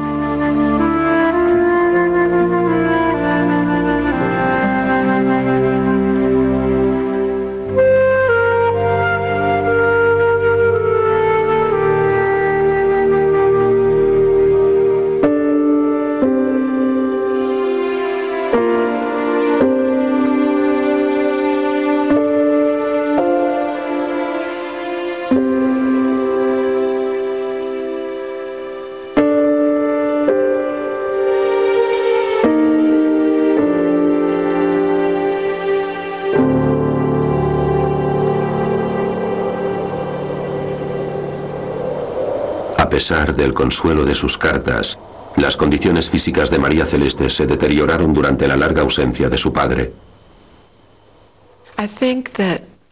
Yo creo que durante el proceso de Galileo y su detención después del juicio, él estaba muy destrozado y muy necesitado para darse cuenta del estado en el que se encontraba su hija.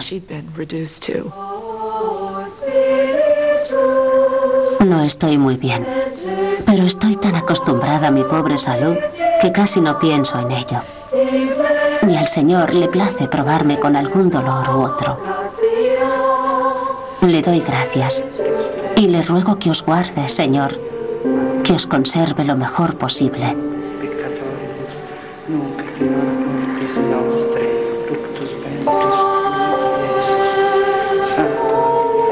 A finales de marzo llegaron noticias de que María Celeste estaba gravemente enferma, con fiebre. Los siguientes 10 días, Galileo hizo el corto recorrido al convento intentando darle ánimos. Pero la noche del 10º día, sucumbió a la disentería dejando el mundo a la edad de 33 años.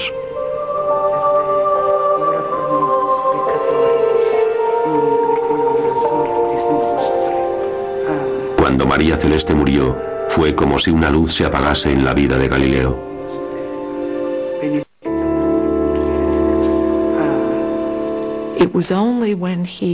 Cuando volvió a su casa, como dijo más tarde en las cartas a sus colegas, su estado era de tal debilidad que realmente sucumbió a una enfermedad corriente que no debería haber sido fatal, pero que en sus condiciones no pudo soportar.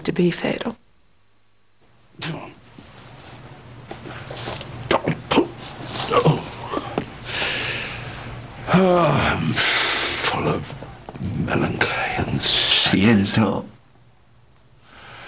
una gran melancolía y tristeza. Me odio a mí mismo y oigo continuamente a mi amada hija que me llama. María Celeste enfermó durante mi ausencia y no se cuidó en absoluto. Idos, dejadme.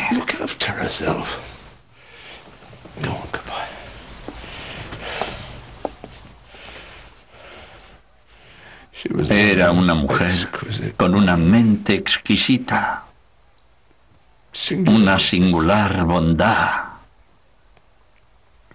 y con unos tiernos sentimientos hacia mí.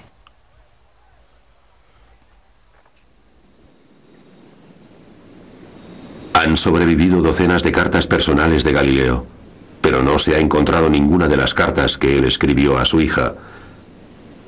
Hoy solo contamos con lo que ella escribía. Es una pena. Es realmente una pena que no tengamos sus cartas a ella. Se hace evidente por sus escritos que quería a aquel hombre y que se preocupaba por él y que sabía lo que era amar a otra persona. Y nosotros solo podemos esperar que ese amor inspirase el afecto de su padre, pero no lo sabremos nunca. Seguramente él respondía a sus cartas. No hay duda de ello, porque en las suyas ella le decía: me habéis preguntado esto, me decíais aquello. Casi se puede reconstruir lo que él decía, pero no puede saber cómo lo decía. Lo que queda patente es que ella guardaba todas sus cartas, porque decía repetidamente: las guardo todas y las releo cada vez que puedo, porque me traen una gran alegría. Entonces, ¿dónde están? La explicación más lógica es que cuando murió, la madre abadesa las quemara, las enterrara, hiciera algo, porque el proceso de Galileo estaba muy reciente en el recuerdo.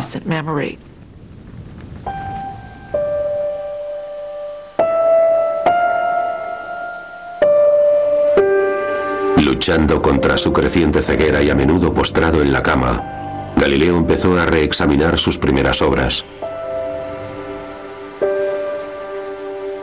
Me doy cuenta de que mi avanzada edad frena la claridad y la velocidad de mi pensamiento. Ahora tengo que luchar arduamente para entender cosas que, cuando era joven, descubrí y probé. Forzado a abandonar la astronomía, Galileo volvió a la época anterior a sus telescopios, a su brillante pero nunca publicada búsqueda de la física del movimiento. Te sorprende que hiciese esos grandes descubrimientos sobre el estudio del movimiento en aquel lejano año de 1604 y que escribiera sus anotaciones en latín, pero como otras muchas cosas importantísimas que había descubierto Galileo, nunca había llegado a publicarlas. Por eso, en cierto modo, era una bendición que cumpliera arresto domiciliario. Eso le permitió por fin escribir los resultados de sus estudios. Galileo había pasado la mitad de su vida intentando probar que la Tierra se mueve.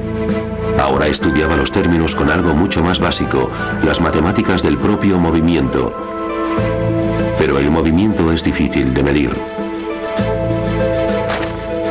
Todo sucede un poco demasiado deprisa para ver lo que está sucediendo. Galileo se propuso la maravillosa idea de ralentizar el movimiento. Por eso, en vez de observar la caída natural de un objeto, hacía rodar bolas por pendientes muy suaves y conseguía una velocidad muy lenta. Galileo razonaba que cuando las bolas rodaban por las pendientes, se aceleraban lo mismo que en caída libre, pero más lentamente. Cuando era joven, Galileo había diseñado un cuidadoso plano inclinado, una de las piezas más importantes de los aparatos en la historia de la ciencia. Galileo no dejó planos de su superficie inclinada, pero basándose en las notas de sus experimentos, el profesor Roberto Caffarelli está utilizando lo que él cree que era el diseño original de Galileo para descubrir cómo fue capaz de medir la aceleración. Galileo estudió el plano inclinado, ralentizando el movimiento de caída de los cuerpos hasta que le fue posible observar el fenómeno. Consiguió medir exactamente a qué velocidad podía rodar una bola, midiéndola con el movimiento de un péndulo.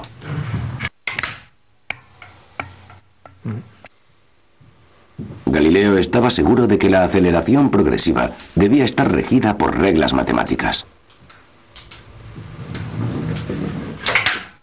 Él colocaba su plano ligeramente inclinado y dejaba caer la bola y observaba la velocidad de la bola y medía el recorrido que hacía en un cierto tiempo. Y entonces hizo su mayor descubrimiento, que en la primera unidad de tiempo recorre una unidad de distancia, que en la segunda unidad de tiempo recorre 3 unidades de distancia, y en la siguiente 5 y en la siguiente 7. Descubre esta preciosa progresión numérica, 1, 3, 5, 7. Y él le llama representación numérica. Queda muy sorprendido y se da cuenta de que ha hecho un importante descubrimiento. Galileo había hallado una regla matemática para poder predecir el movimiento de los objetos en el mundo real, una ley universal aplicable a cualquier objeto que caiga.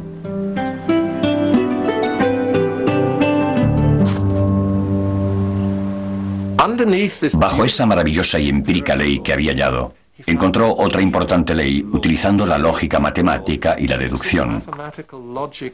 Y esa fue realmente la clave para el posterior éxito, primero de Newton, luego de Einstein, y todas las otras maravillas de la ciencia moderna. Cuando era joven, Galileo había revolucionado la astronomía, pero a la edad de 74 años, su último gran libro revolucionó la física del movimiento. Desde el punto de vista de un físico, su contribución más importante es 2 nuevas ciencias. Sin duda, ese libro fue el que le dio los auténticos fundamentos a Isaac Newton. Durante toda una generación, apoyándose en la obra de Galileo, Newton elaboró y desarrolló una serie de leyes tan completas que pueden describir desde el movimiento de los planetas y sus órbitas hasta cómo caen las manzanas de los árboles. Es muy difícil determinar qué parte de la obra de Galileo es la más importante. Porque, por un lado, estableció algunas de las leyes básicas de la física. Y por el otro lado, con su telescopio descubrió y probó que realmente la Tierra es solo uno de los cuerpos celestes del universo, que esas cosas que vemos durante la noche no son pequeñas llamas en el cielo o en la atmósfera, sino que son cuerpos similares a la Tierra, que en alguna parte del universo hay otros cuerpos que pueden ser parecidos o diferentes al nuestro, pero son nuestros hermanos y hermanas del universo. Cuando Galileo era joven, la mayoría de la gente asumían que vivía en el inmóvil centro del mundo. Armado con su telescopio, escribió que nuestra Tierra era solo uno de los muchos planetas que se mueven alrededor de un sistema heliocéntrico. La Inquisición decidió prohibir los diálogos de Galileo, pero no consiguieron prohibir las ideas de Galileo. Siempre he pensado que sus diálogos sobre los dos máximos sistemas del mundo era un libro que consiguió ser respetado intelectualmente, que hizo creer firmemente en un mundo en movimiento, un sol como centro del universo. Fue el libro que ganó la batalla.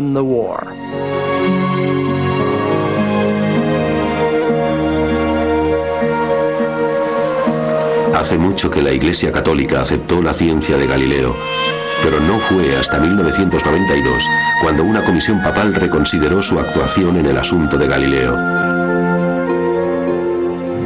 Juan Pablo II dijo que se habían cometido errores en la causa contra Galileo y utilizó el lenguaje de Galileo para hablar sobre la relación entre la fe y la razón, entre la religión y la ciencia.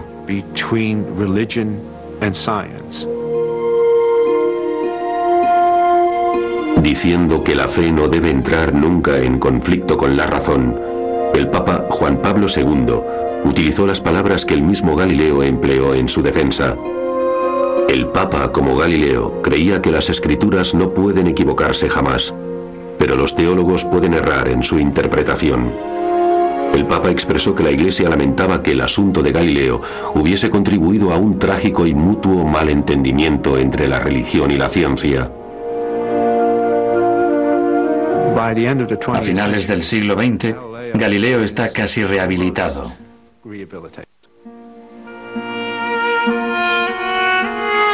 Anticipándose a su propio renacimiento, el viejo hereje escribió una nota privada a sus adversarios en su copia del Diálogo. Tomad nota, teólogos. ¿Corréis el riesgo de que algún día sean condenados como herejes aquellos que como vosotros declaren que la tierra está inmóvil?